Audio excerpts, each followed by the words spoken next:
Assalamualaikum semuanya. Perkenalkan, nama saya Azmin Nafi Ataya dari jurusan Teknik Informatika. Hari ini saya akan mempresentasikan tentang apa yang saya pelajari tentang Technology of Global. Technology of Global yang saya pelajari itu adalah Internet of Things, Big Data, Artificial Intelligence, dan Machine Learning.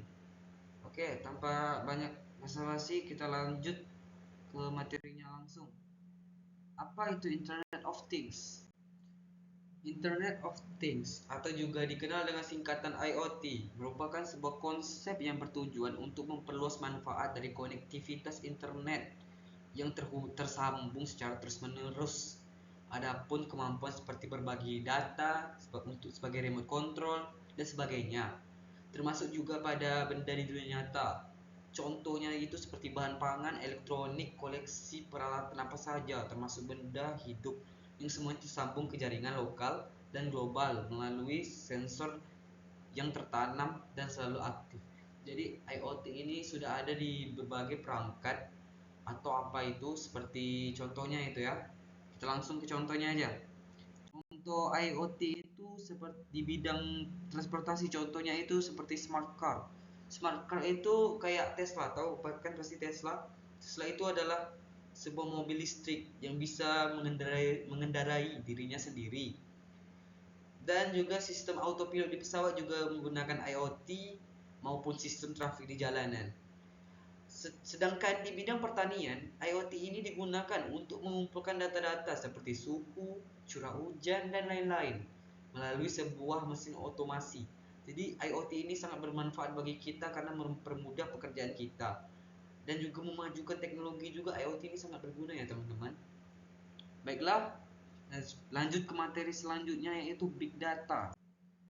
Apa sih definisi dari Big Data? Secara garis besar, Big Data adalah hasil dari proses pergerakan suatu peristiwa yang kemudian dijadikan informasi sesuai dengan kebutuhan, hingga dari informasi itu dapat dijadikan bahan pengambilan keputusan. Jadi, Big Data ini bisa diperoleh dari berbagai sumber dan dari berbagai peristiwa, seperti transaksi, device, dan website yang menghasilkan data, seperti data cuaca, finansial, pergerakan politik, ATM, pangan, jumlah pengunjung, jenis kelamin, kesukaan, hobi, dan sebagainya. Apa saja sih contoh big data itu di dalam kehidupan sehari-hari? Contoh big data di kehidupan sehari-hari, contohnya itu penggunaan internet. Misalnya pencarian-pencarian yang telah kita searching di Google itu akan disimpan di dalam big data Google. Jadi searching yang kita hapus itu gak akan hilang, tapi malah disimpan di big datanya Google. Di media sosial juga, contohnya seperti Facebook dan Instagram, menyimpan data kita yang telah kita daftarkan. Misalnya kita mendaftari aplikasi dengan data kita, maka datanya disimpan di big data aplikasi tersebut. Dan apa yang telah kita posting juga disimpan di penyimpanan aplikasi tersebut. Jadi kalau kita hapus juga nggak akan hilang, kemungkinan ada di penyimpanan data mereka. Jadi susah hilang gitu. Baiklah, lanjut ke materi selanjutnya. Apa definisi dari AI? AI atau Artificial Intelligence bisa diartikan sebagai kecerdasan buatan ya.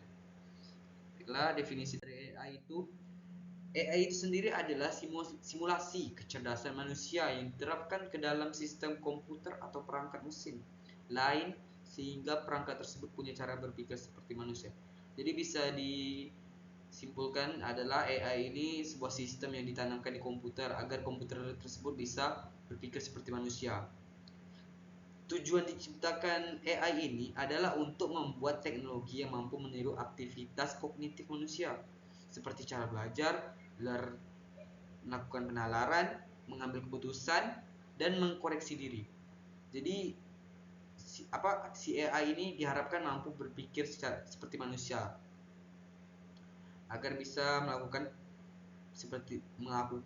pembelajaran, melakukan penalaran, mengambil keputusan, dan mengkoreksi diri.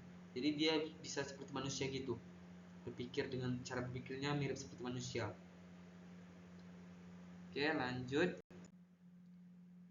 Apa saja contoh AI di kehidupan sehari-hari?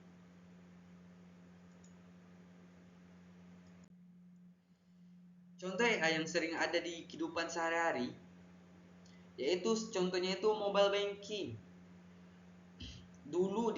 Waktu dulu itu perbankan masih dilakukan secara manual, tapi kini dapat dioperasikan secara otomatis, dioperasionalkan secara otomatis dimanapun kapanpun.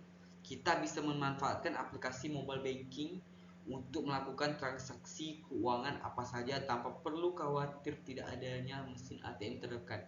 Jadi kita nggak perlu pergi jauh-jauh ke mesin ATM, kita hanya perlu aplikasi m-banking, kita bisa transfer, juga bisa mengecek berapa sisa uang kita tanpa perlu ke ATM secara langsung.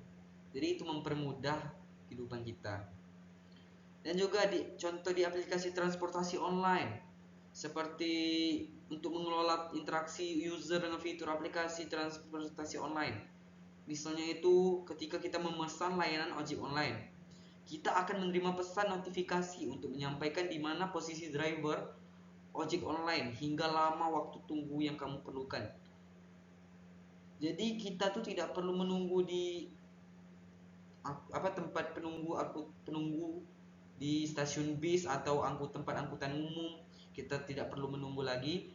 Kita hanya perlu memesan secara online dan kita diberi seperti data kapan drivernya akan sampai, kapan waktu tunggu yang diperlukan, kita biar bisa bersiap-siap. Jadi kita nggak perlu buang-buang waktu nunggu gitu. Oke, selanjutnya, baiklah, apa itu definisi dari machine learning? Machine learning itu juga merupakan salah satu cabang dari artificial intelligence atau AI. Machine learning ini adalah mesin pembelajar yang dikembangkan agar dapat belajar secara otomatis tanpa arahan dari pengguna. Jadi dia bisa belajar tanpa diprogram. Dia bisa belajar sendiri tanpa kita arahkan gitu. Machine learning ini berdasarkan ilmu matematika, statistika, data mining, dan lainnya. Teknik-teknik machine learning pun penggunaannya sesuai dengan kebutuhan dalam bidang masing-masing. Jadi tidak sembarangan ya. Jadi machine learning ini belajar itu sesuai dengan kebutuhan dalam bidang-bidang masing-masing yang diperlukan. Dia sesuai kebutuhan gitu. Contohnya, apa saja contoh-contoh machine learning? Salah satu contoh dari penerapan machine learning yang cukup terkenal adalah Deep Blue. Salah satu machine learning yang dibuat oleh Deep Blue pada tahun 1996. Deep Blue ini merupakan machine learning yang dikembangkan agar bisa belajar dan bermain catur. Deep Blue juga telah diuji coba dengan bermain catur melawan juara catur profesional, dan Deep Blue juga berhasil memenangkan pertandingan catur tersebut. Hebat sekali bukan si machine learning ini? Dia belajar, udah itu dia menganalisis dan mengalahkan lawannya. Itu semua dilakukan oleh machine learning. Adalah contoh yang kedua itu penggunaan sosial media. Jadi sosial media ini sudah menjadi bagian dari lifestyle kebanyakan orang. Penggunaannya pun bukan hanya dari kalangan dewasa saja, bahkan anak-anak di bawah umur pun sudah banyak yang memilikinya. Tahukah teman-teman semua bahwa di balik sosial media yang digunakan itu terdapat peran machine learning? Contohnya apa? Seperti mempermudah dalam mencari orang yang mungkin Anda kenal, pengenalan wajah, verifikasi jari, pengarsipan postingan terdahulu, postingan pada beranda, dan lainnya. Semua itu terdapat peran machine learning masing-masing ya. Oke, selanjutnya kesimpulan. Jadi kesimpulan yang dapat saya simpulkan dari keempat teknologi ini, yaitu keempat teknologi ini memiliki hubungan yang sangat erat karena mereka saling membutuhkan. Contohnya, tugas IoT adalah mengumpulkan data-data yang diperlukan, sedangkan Big Data bertugas menyimpan data yang telah dikumpulkan tersebut. Dan AI dan Machine Learning bertugas memanfaatkan data yang telah dikumpulkan untuk mengambil keputusan yang lebih cerdas. Oke, baiklah, itu saja yang dapat saya sampaikan. Terlebih dan kurangnya saya mohon maaf, karena yang kesempurnaan hanya milik Allah Subhanahu wa taala. Saya akhiri dengan wabillahi taufiq wal hidayah. Wassalamualaikum warahmatullahi wabarakatuh.